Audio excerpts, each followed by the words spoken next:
heat. You take so much abuse from people that don't know what they're talking about. I want to just say that you have a friend with this administration, and you have a friend with me. Yes. Nobody does a better job. Nobody does a better job.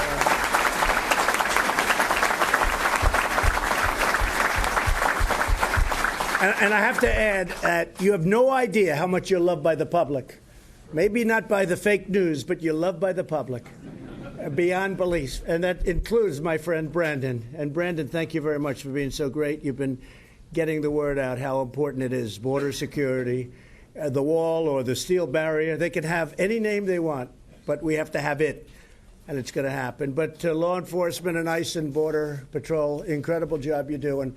The public loves you. The public, not like, they love you. And I just hope that none of you run for president, because you may be the one person that we have a problem with, because you are highly respected in our country and beyond our country. We know what you do with MS-13. We know what you do with the gangs. We know what you do with crime. And we also see what you do on the border. Boy, I'll tell you what, it's tough stuff. But it could be a lot easier for you, and you could be spread a lot differently if we had the walls, and we'll get it. We'll get it. I think we're winning the battle in a very big way. So I just want to thank you all in particular for being with us. Thank you very much, fellas. Thank you very much. Really incredible. I want to thank also Secretary Nielsen and Commissioner McAllen for being with us. We made the trip down from Washington. And again, Senator John Cornyn has been an incredible champion of what we're doing, and a very popular man in Texas. And I think we're running in 2 years together, and that's very good for both of us, I hope. I think it is. I think it's my honor, John. I want to tell you, the people in Texas love you.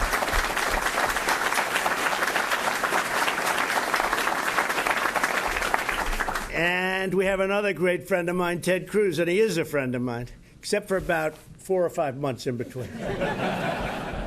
I was telling John that Ted and I were on the campaign, we liked each other so much, and I said, look, at some time that'll end. Right, Ted? But we actually would do joint appearances together, and the press would say, when's it going to end? I said, it'll happen. Ted would say, too, it'll happen. We didn't know it would be quite that violent. But then the friendship is at least equal to what it was. And I just want to congratulate you, because I was here. We had that arena with about 22,000. That was the Houston Arena. That was an incredible night, right?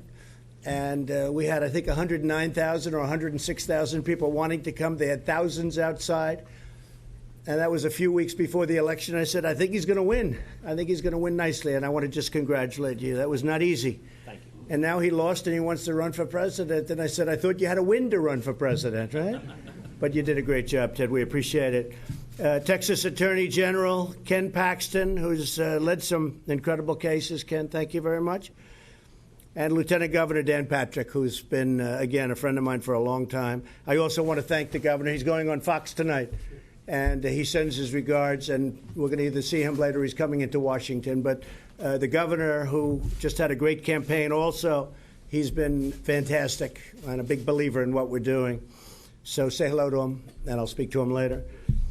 Thanks also to Brandon Judd and the National Border Patrol Council. So Brandon, I've known him from the beginning.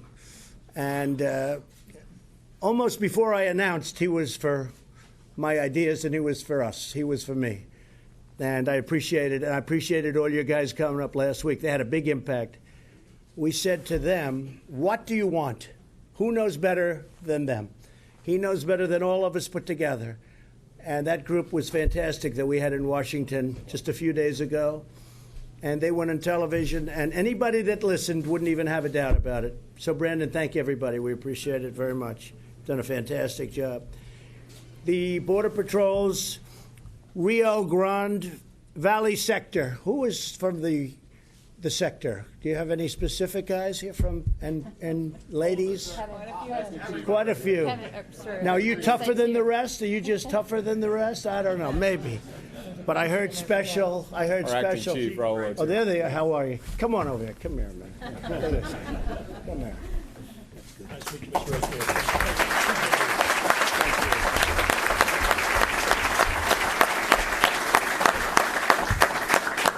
fantastic, and I've heard so much about all of you, and we're going to spend a little time in a little while together. I don't know if we're walking or flying, but either one is okay with me. We're going to see a lot. But thank you for being here. In a few moments, the American people will hear directly from our frontline border agents about the tremendous flood of illegal immigration, drug trafficking, human trafficking, a phenomena that has been going on for 1,000 years or more, and that you think was something that modern society wouldn't have. And hate to tell you that because of the internet, it's worse than ever before. Human trafficking, it's a horrible thing. And much of it comes, it's a world problem, not a U.S. problem only. And they come across the border, and it's a bad thing. And they drive. They just go where there's no security, where you don't even know the difference between Mexico and the United States. There's no line of demarcation. They just go out, and where there's no fencing or walls of any kind, they just make a left into the United States, and they come in, and they have women tied up. They have tape over their mouths, electrical tape, usually blue tape, as they call it. It's powerful stuff, not good. And they have 3, 4, 5 of them in vans, or 3 of them in back seats of cars, and they just drive right in. They don't go through your points of entry. They go right through. And if we had a barrier of any kind, a powerful barrier, whether it's steel or concrete, if we had a barrier, they wouldn't be able to make that turn. And they wouldn't even bother trying, because they can't go through the points with people. So we would stop that cold. We would stop it cold. And they can't fly in, obviously, for obvious reasons. So we'd stop human trafficking in this section of the world. I think would stop it 90, 95%, a tremendous percentage would stop. And you also have the criminal gangs coming in. They don't walk through the points of entry. They come where nobody's around. And you're talking about hundreds and hundreds of miles, 2,000 miles, but we need 500 miles of border. One of the things that has happened is, and I was explaining to the 2 senators and to Dan in the car, that one of the things that really is happening is, without saying it too loudly, and I told him, and Dan said, could you repeat that story? When I say Mexico's going to pay for the wall, that's what I said. Mexico's going to pay. I didn't say they're going to write me a check for $20 billion or $10 billion. Nobody's going to write a check. I said they're going to pay for the wall. And if Congress approves this incredible trade bill that we made with Mexico, and Canada, by the way, but with Mexico in this case, they're paying for the wall many, many times over. And Dan said, would you do me a favor, say that? And I do say it, but the press sort of refuses to acknowledge it. When I say Mexico is going to pay for the wall, that's what I mean. Mexico's paying for the wall. And I didn't mean, please write me a check. I mean, very simply, they're paying for it in the trade deal. And sometimes I'd say that. So hopefully people will start to understand. Now, if the deal doesn't get approved by Congress, which would be hard because it's so much better than NAFTA. NAFTA was a horrible trade deal, one of the worst ever made. It really hurt our country. But now we have the USMCA, and it's a great deal. And I think that you're going to see some tremendous improvement for the farmers and for the people of Texas. So law enforcement professionals at DHS, the men and women in this room, have told us what they need to secure our border. These are the people we went to. It's not only the wall or the barrier, it's the equipment for seizing the drugs. We have tremendous equipment today. It's expensive, but tremendous equipment that when you do drive through one of the ports of entry, we have equipment that will be able to detect the drugs.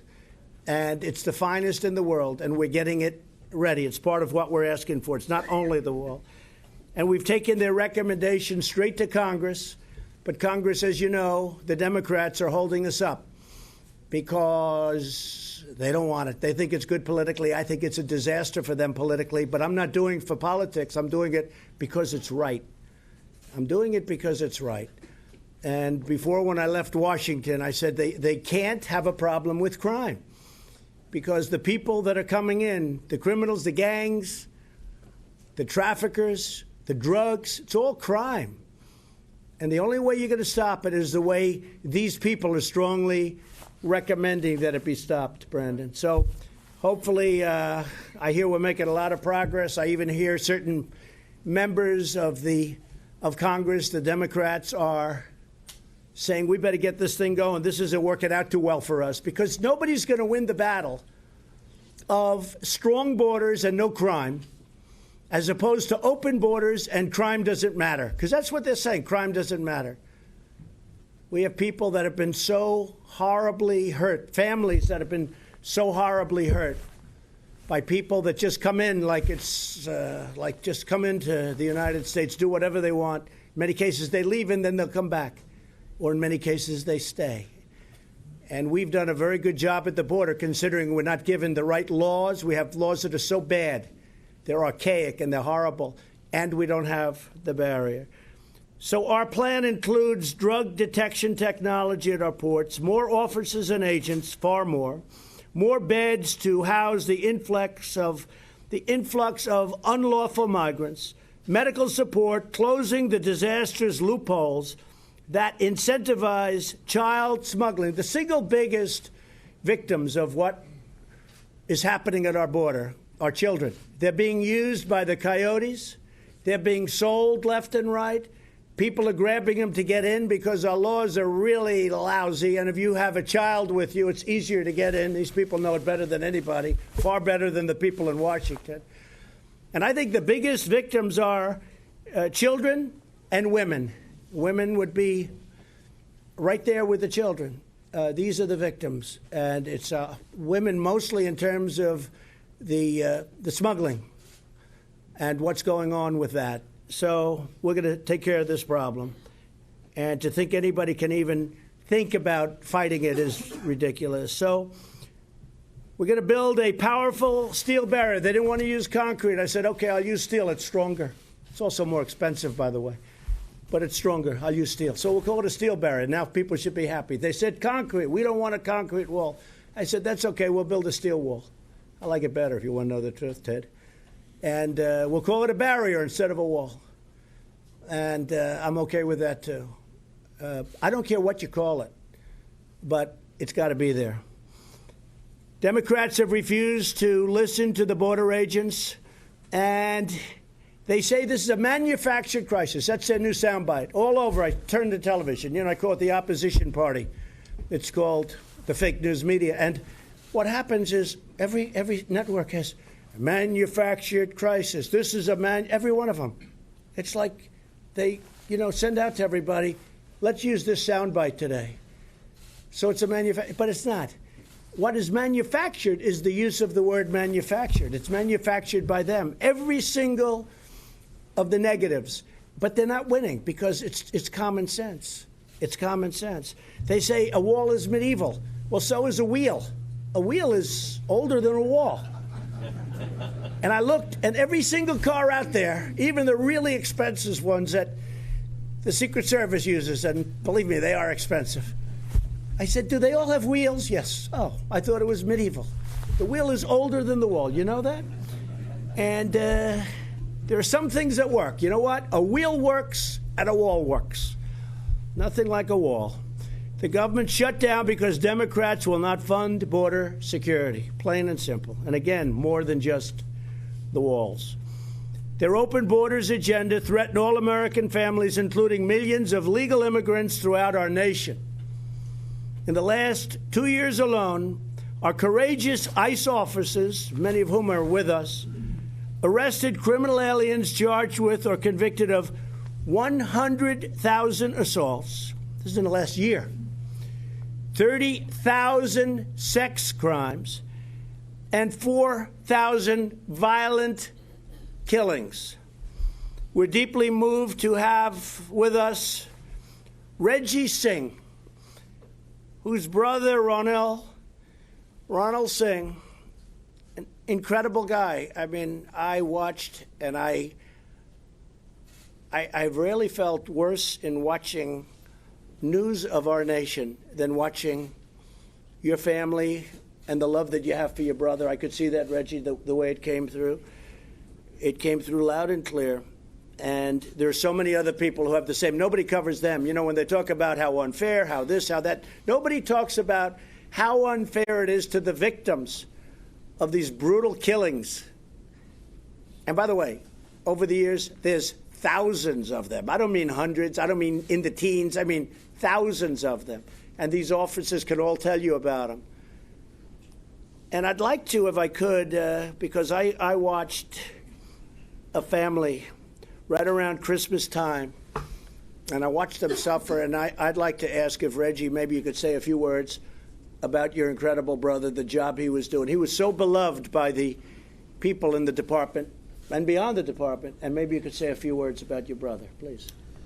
So Ronil Singh, we are originally from Fiji Islands. He always wanted to be in law enforcement. So legally, we migrated to America to fulfill his dream, to join the law enforcement.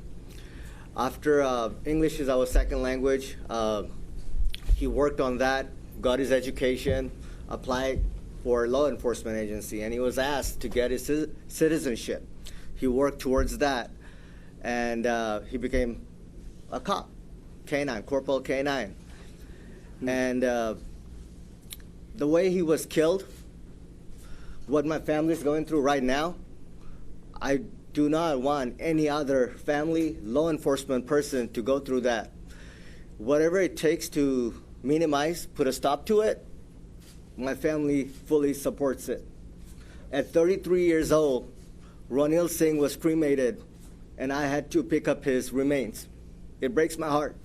And no one should ever, ever go through that. Looking at that 5-month-old baby, looking for his dad, no one should ever go through that on Christmas Day. That's all. That's it. Thank you. So we're with you. You know that, right?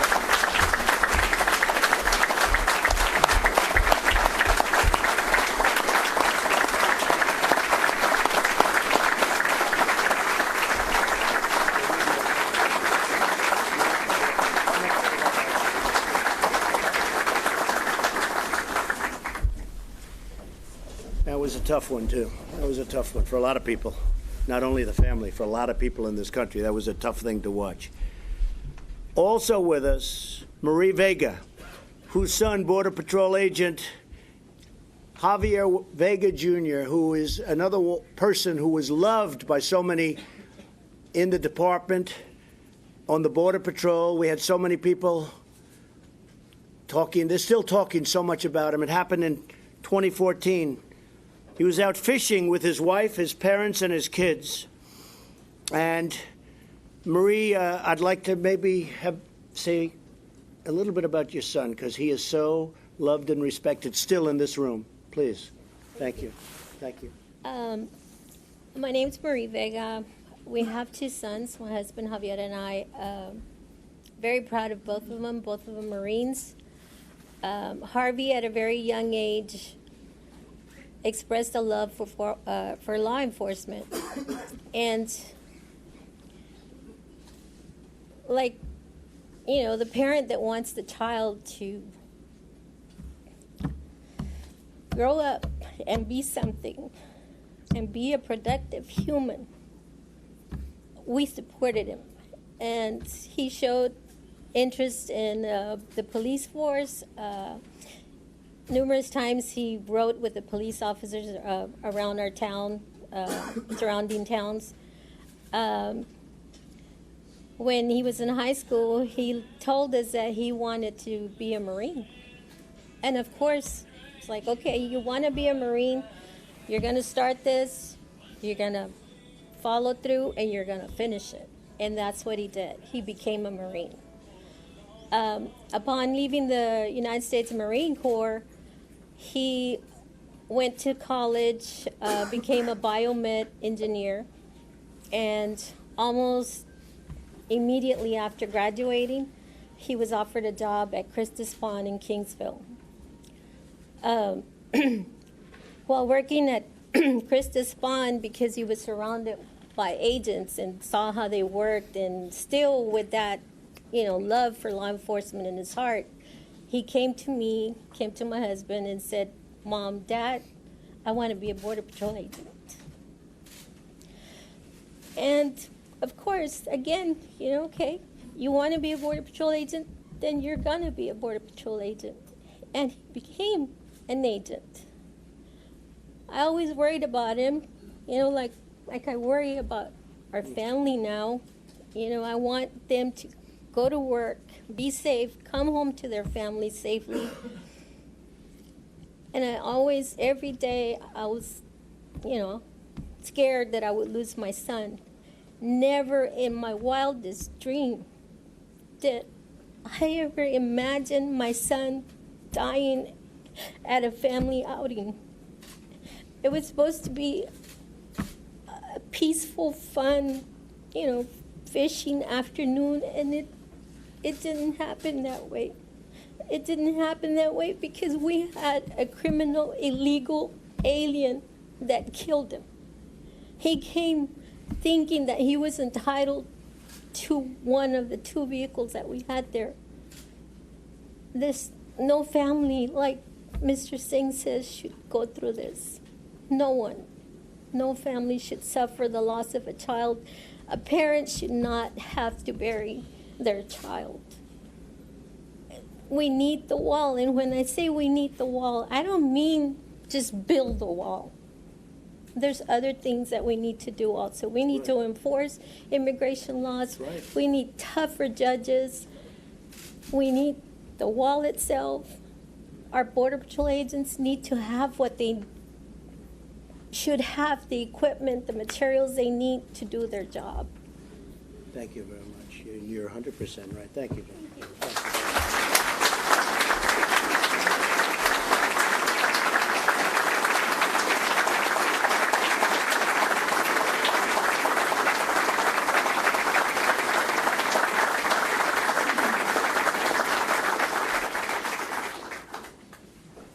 He's very proud of you right now. Thank you very much, Marie. What Marie said is right. More than just the wall. We have to give these incredible people the tools to work with. We're not doing that. Politicians in Washington are saying, oh, they don't know the first thing about, they've never been here. They don't know the first thing about what we're talking about. So we're going to hear from a couple of our landowners, a couple of the folks that live in the area and areas that we're discussing. I think I'd like to start off with our Texas leaders, and they are indeed leaders, and say a few words about what we're here for and what we support and what's going to happen, and we have no choice. And maybe we'll start with John Cornyn, Senator Cornyn. Say a few words, please.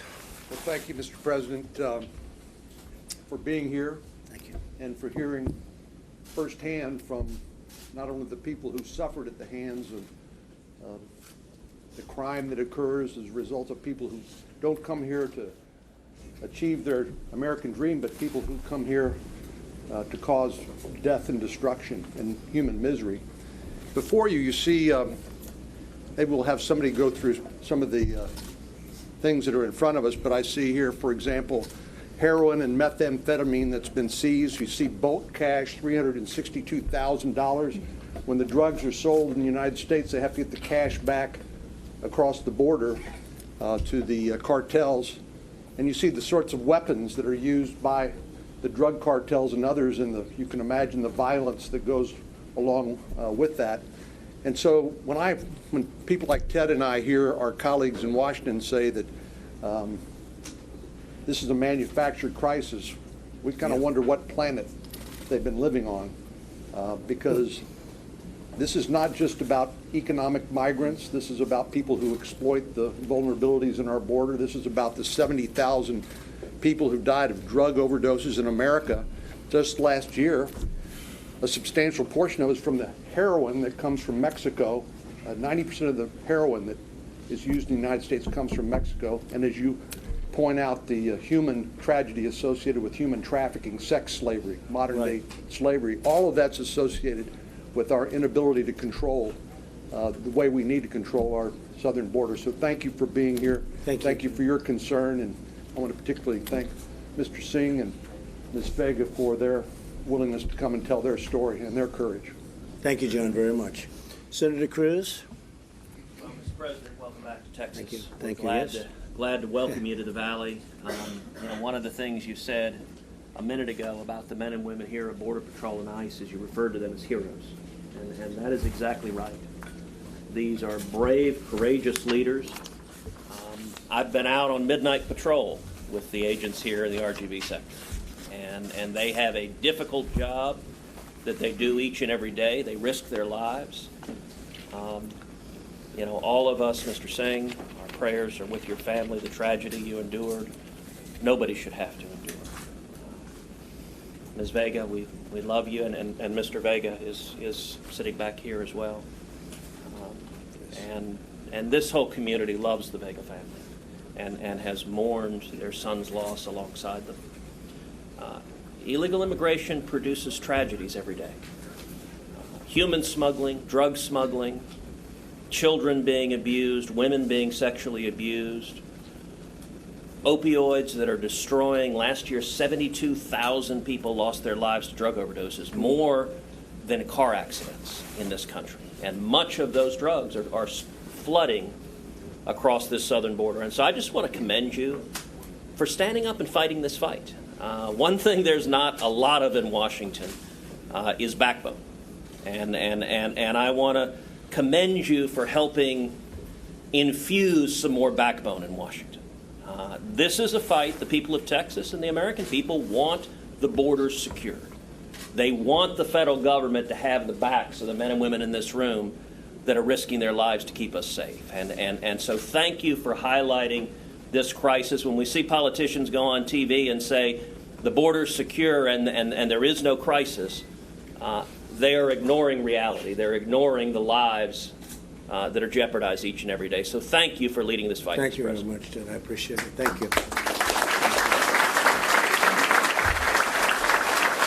Thank you. Dan, if you could say a few words also, I'd like to have somebody get up and give us, just for the media, a little definition of exactly what's in front of us, because it looks pretty brutal. This is not a manufactured deal, as you say. This is the real stuff. And this is nothing compared to what they have. This is actually nothing compared to what they have. So is somebody going to be able to explain this to us quickly? Yes. Good. Carlos. Good. Carlos, please, go ahead. Please. Thank you. President, welcome Thank to you. South Texas. Thank you, Carlos. I'm the port director for Hidalgo on San Luis Port of Entry. Good. Before here, you see some narcotics that have been seized by the men and women of CBP. As you can see right here in the two tables to my far right and left here, these are 117 kilograms of methamphetamine and 12 kilograms of heroin that were seized in a commercial conveyance that was making entry at the port of entry. Officers noticed some discrepancies. The conveyance was referred to X-ray technology, and it was during the exam they were able to identify anomalies within the conveyance. With the use of our canine detector dogs, we were able to seize this merchandise. Right here at this particular one, these are fire extinguishers. These fire extinguishers were intercepted at the port of Progreso, Texas. It was a male that was driving into the United States, and the two fire extinguishers were used in the importation of methamphetamine and heroin, 100 grams of heroin and the 8 keys of methamphetamine as well. Also, we have some weapons that were seized at our ports of entry, also with the assistance of our federal partners and state partners as well. So we have 3 Colt handguns. They're gold-plated, encrusted with diamonds. Those were seized at the Laredo port of entry. You have an AR-15 that was seized with the assistance of our state and local partners with the task force officers. You have an AK-47 that was seized by the officers at the Hidalgo port of entry going southbound. During a southbound inspection, there was nervous behavior that was displayed by the driver. Subsequently, the officers were able to find the AK-47 hidden in the back seat. You also have a 50 caliber rifle. During the inspection at the port of entry, officers with the use of NII equipment or X-rays were able to detect a compartment. That compartment was found in the back seat of a vehicle. Subsequently, with the assistance of our Homeland Security investigative partners and Air Marine, there was a surveillance that was conducted on the vehicle, went to a undisclosed location. From that location, a traffic stop was conducted, and the 50 caliber rifle was found, sir.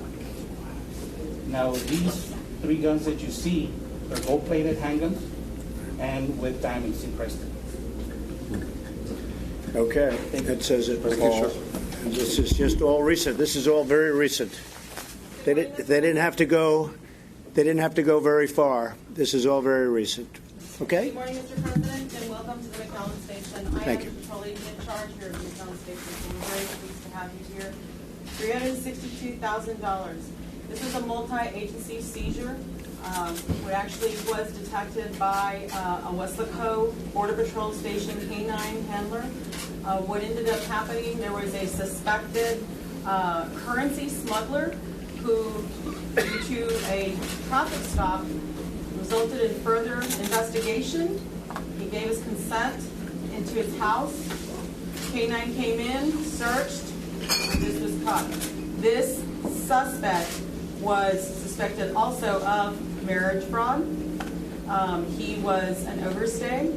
He also had multi-thousands of dollars of financial transactions, all illicit activity. 362,000 of many. Wow. That's something. And the dogs are incredible, aren't they? In terms of finding the drugs, but also they find money and drugs. They find drugs. They also find people. And they find people. People that are hidden away. Yeah, it's pretty incredible. And when we get a chance, I have some other things I would like to call Sure, your attention. go ahead. Yes, Sure. absolutely. I'll start over here, sorry, sir, if you will. So, Falfurrias checkpoint, which is north of here, two suspects that were being smuggled in the trunk of a car. It just so happens after records checks were run, one of the subjects actually had an Interpol hit. He was actually wanted out of Spain for murder. Here, we've got pictures depicting some seizures of marijuana and firearms. It just so happens when this multi-agency task force, Border Patrol included, went to go execute a warrant, the suspects inside the house actually started trying to burn the marijuana and actually try to throw it throughout the yard. But we were able to successfully get in, seize the marijuana, and make the arrest as well as other seizures. This here, very sad. Your words resonate with me. It's very dangerous. We've got a vehicle that failed to yield to Border Patrol agents. This vehicle, eventually the driver lost control, impelled the vehicle onto a pipe gate. A juvenile died in that vehicle. 15 to 16 other subjects seriously injured, all illegal in the United States. Here you're seeing the inside of a horse trailer where smugglers endangered these folks that they were smuggling, again, at the Falfurrias checkpoint.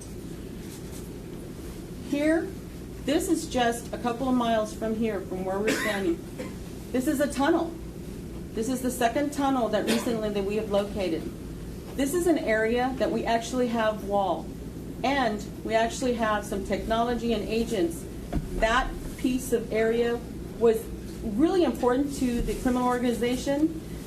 We're doing such a great job utilizing the right resource in that particular area that they've become so frustrated they're using other tactics. They're actually digging tunnels. This is about 25 feet long, about 2 to 3 feet high.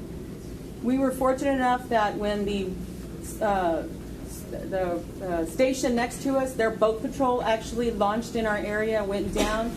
They're very vigilant. They look for new landings. They look for anything that was different the day before, and they were actually able to see. This was very well hidden, but they were so vigilant, they found this. There is no telling what all else was going to come through this if they were successful. Here, this vehicle was actually floated across the Rio Grande River with narcotics. Floated on a trailer with barrels. Narcotics in the bed of the truck, narcotics in the cab of the truck. This is technology that we have here in the McAllen area making use of. That group is actually in along the Rio Grande, but on the Mexican side, getting ready to cross the United States. That technology is so important, so our agents have time to go over there and deter that traffic. We've got large groups coming in. And sadly, this is a deceased subject, somebody who probably was trying to cross the Rio Grande, who didn't make it, and he died. He drowned. Thank you. You want to go ahead? Right here, 2 juveniles from Mexico trying to smuggle over 1,000 pounds here, again, in the McAllen area. They actually ran the vehicle. They ran into a Border Patrol agent. That's an assault. They were trying to get away. 2 juveniles, over 1,000 pounds of marijuana. This is a stash house, Mr. President. The smugglers, they don't care. They're treating human beings as commodities. They put them in deplorable situations. Sometimes they're in these houses up to 8 days, sometimes even more.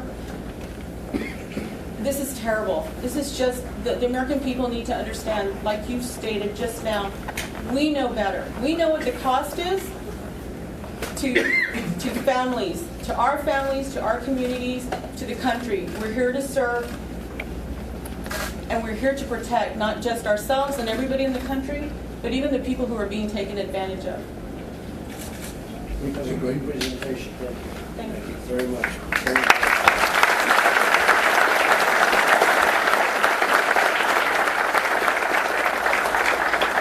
Mr. President, I wanted to share with you that our state troopers seized 94.5 pounds of fentanyl last year, which on the street breaks down to 21 million lethal doses. 21 million lethal doses as we talk about our opioid crisis. To those of you who say this is a manufactured crisis, it's a manufactured cover-up by your opposition. We had 500,000 people apprehended crossing the border from San Diego to Brownsville last year, more than half in Texas, and most of those in this sector between Brownsville and Falcon Dam. We need the wall, we need the fencing. We have 54 miles. You're about to build 22 more miles, which leaves about 128 miles. On the other side of the border here, about 10 miles away, Mr. President, there's a city of 1 million people, Reynosa, without a police force. Every night, running gunfights in the streets between the Mexican Marines and the cartels, just 8 miles from here. And anyone who says we don't need a fence or a wall or a barrier or more law enforcement, they're deceiving the American people. So you're right, Mr. President, and we're with you. And they say it's immoral. What's immoral is all the killing that's taking place by people just walking across. They're deceiving the American people. That's immoral. They are. And they know better, and they all know it's an indefensible position. And even people that aren't into it like we are, where we're studying it and working and we want to end it and we can end it, everybody knows that what we're saying is right. And the economic impact to the country in Texas, we have 1 million students who aren't proficient or don't speak English, and these are good people that want to come here, but there's a tremendous cost to the taxpayer. That's about 1 out of every 5 students. The health care cost and the humanitarian cost. No one should have to die trying to come to America. And the Democrat opposition is creating that situation. Yeah. Okay, well, I want to thank you, and I think a lot of people are getting it now because it's very simple. It's not complex. If we don't have a barrier, a very substantial barrier of some kind, you're never going to be able to solve this problem. And everybody gets it, whether you're educated in this world or not educated in this world. You don't have to be at all. They all get it. And that's why you see Congress now. Democrats in Congress are coming out and say, hey, we don't like this subject. There was just a big article. I won't give your competition the publicity, but there was a big article in a very important media outlet that just came out where a lot of the young Democrats just elected to office are breaking up, and they're saying, hey, wait a minute, our position, meaning the Democrats' position of no barrier, no wall, is indefensible. And it's going to happen. It's going to happen more and more because it's common sense. Mark, would you say something, please? You've done a great job. Well, Mr. President, I'd like to say that, as you well know, the Department of Defense is fully supporting the Department of Homeland Security and Customs and Border Patrol with thousands of service members from multiple components, and we continue to lead forward and willing to support in the mission as we look ahead. And I called on you and I called on the Department of Defense to come down and help because we had caravans forming. We have another one forming, believe it or not, in Honduras, and we pay them tens of millions of dollars. They do nothing for us. They do nothing. And if you think that country is trying to stop, don't believe it, okay? And that goes for Guatemala, that goes for El Salvador. If they want to stop it, they can stop it. But they form, and then they come in through Mexico. They break in, and you saw what happened. They broke in because they didn't have the wall. And I think they're thinking about building a wall on their southern border now. But I want to thank the military. They've been incredible. They came up, and from day one they worked. Nobody's seen anybody work like that. And they put the essentially barbed wire, but it's called barbed wire times 10. And it was very effective, to put it mildly, very effective. Without that, we would have been, President Trump there attending a roundtable on border security in McAllen, Texas. We've got a lot more news ahead, including our Nancy Cortez, who's on Capitol Hill. Vice President Pence also on Capitol Hill. Just gave a briefing to reporters. We're going to have the latest on the government shutdown and how the Republicans are trying to open up the government as well with Democrats. Let's see if there's any progress. You're streaming CBSN. There are so many people in Washington talk about the border that they know what's going on and they don't.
This is just one of the homes overtaken by mud. Get out of here, go! This is exactly what fire crews were afraid of. This is a dangerous area. This is what first responders are having to get around. This is the most active eruption. This is where we will ride out the storm. This is the CBS Evening News. Border visit. The president heads to the Rio Grande as talks to reopen the government fall apart. Will he declare a national emergency? Fed up, federal workers rally around the country demanding an end to the shutdown as they prepare to miss a paycheck tomorrow. Investigations at risk. The FBI Agents Association says the shutdown is now starting to hurt their operations. CBSN starts now.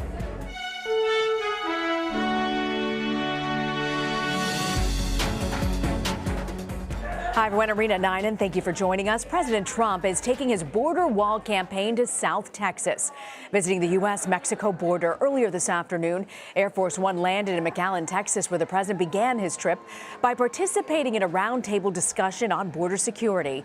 He once again brought up his campaign promise to build a wall and have Mexico pay for it. When I say Mexico's going to pay for the wall, that's what I said. Mexico's going to pay. I didn't say they're going to write me a check for $20 billion or $10 billion. Nobody's going to write a check.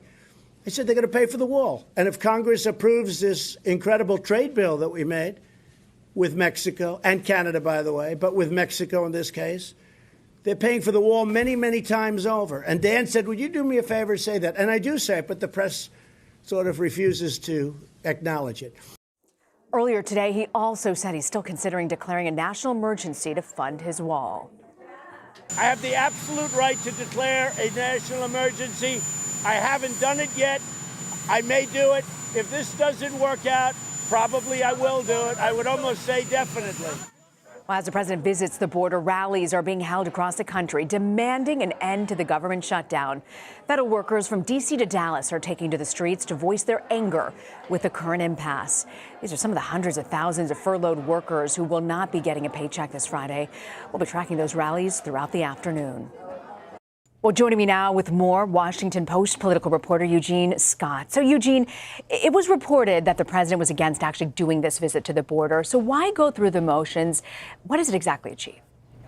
I think the president understands just how unpopular his idea is, and he really believes that if he continues to make a case for what he believes is the right way to handle undocumented immigrants coming into our country illegally, that perhaps he could convince more people to see this issue the way that he does. But he hasn't been effective. More than 50% of Americans do not support building a border wall, especially using American taxpayer funds, and the president isn't really helping win more people to his side with the way he's going about doing this.